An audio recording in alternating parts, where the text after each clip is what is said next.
आज हम ना एक नाटक को दिखाएंगे कि एक विश्वासी भाई होता है और एक जो अविश्वासी भाई होता है। दोनों एक दोस्त होते हैं। एक दोस्त ऐसा होता है जो प्रभु यीशु मसीह को मानता है, पर जो दूसरा दोस्त होता है वो प्रभु यीशु मसीह को नहीं मानता। तो हम देखते हैं कि उनके जीवन से, ठीक है, आइए हम देखेंगे।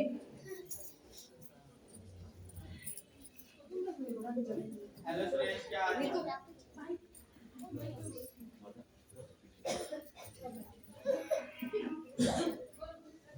हेलो सुरेश, क्या हाल चाल?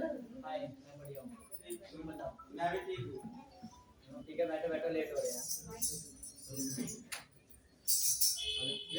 ये खास तो मस्त है तुम्हारे। ऐसे यार, मम्मा ने बुलाई है। यार तुम्हारे कहा तो कुछ बता दो। अरे बंदा कम है। छोड़ ना यार, पिछले बार हमने सबको क्या छोड़ ना यार, किसी ने कुछ नहीं कर, तो अपने बारे ओ देखो कार्यो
पर ये जगह काफी सरल स्पष्ट है।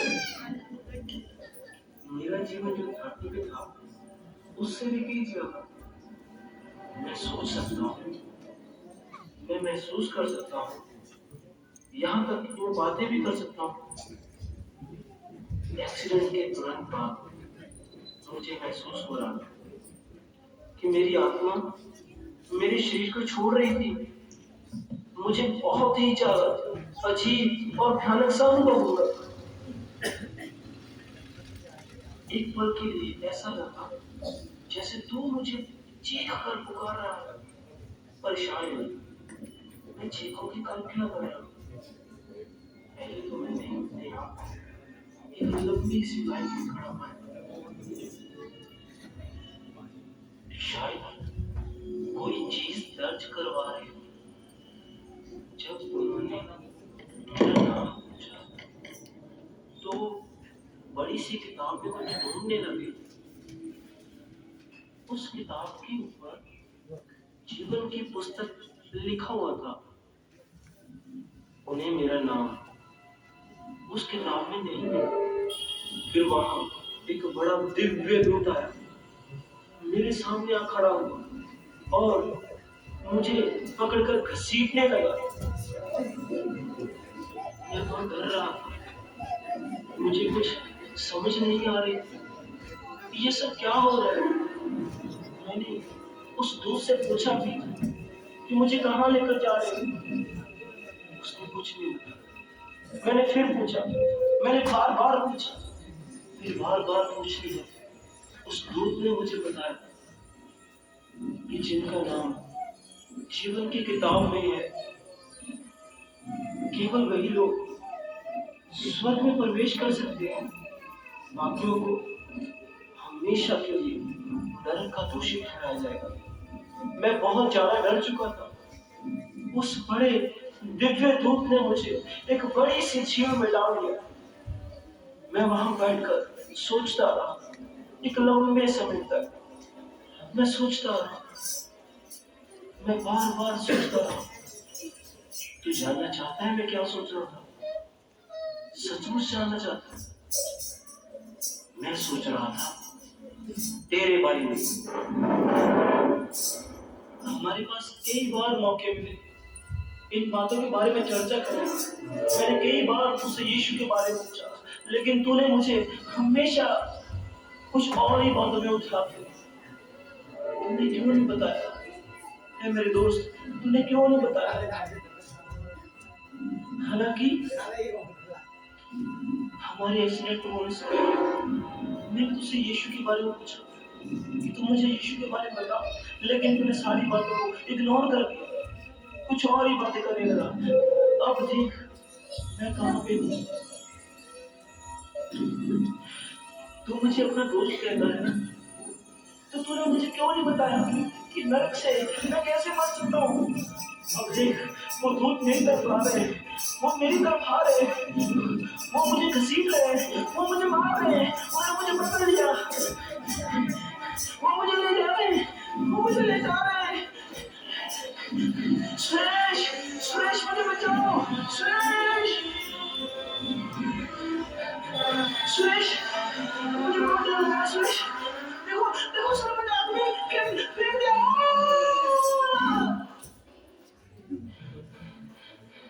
सुरेश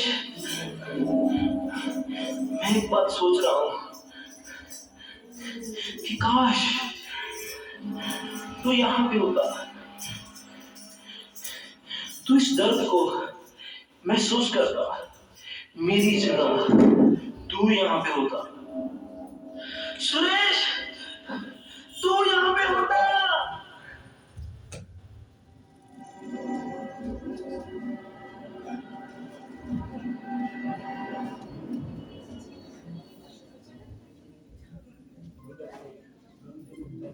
गगन मुझे माफ कर दे,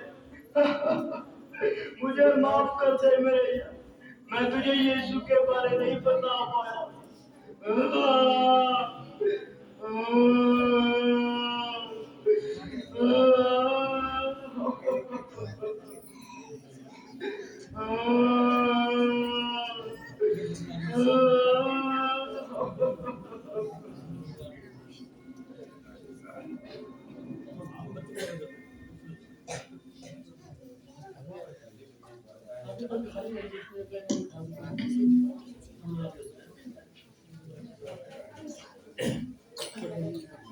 जैसे कि हमने देखा कि जो एक विश्वासी, जो दोनों दोस्त होते हैं, एक विश्वासी और एक अविश्वासी, तो हम देख सकते हैं कि यहाँ पे हमारा बचना ही काफी नहीं होता है ना। अगर वो हम उसको देख सकते हैं, अगर सुरेश अपने उस दोस्त को प्रभु यीशु मसीह के बारे में बता देता तो वो आज वो उस नरक के कुंड में ना होता है ना। हम सोच सकते हैं कि नरक जो है वो कितना डरावना हो सकता है। जैसे कि हमारे स्किट में हमने देखा कि नरक बहुत भयंकर होता है, बहुत डरावना होता है।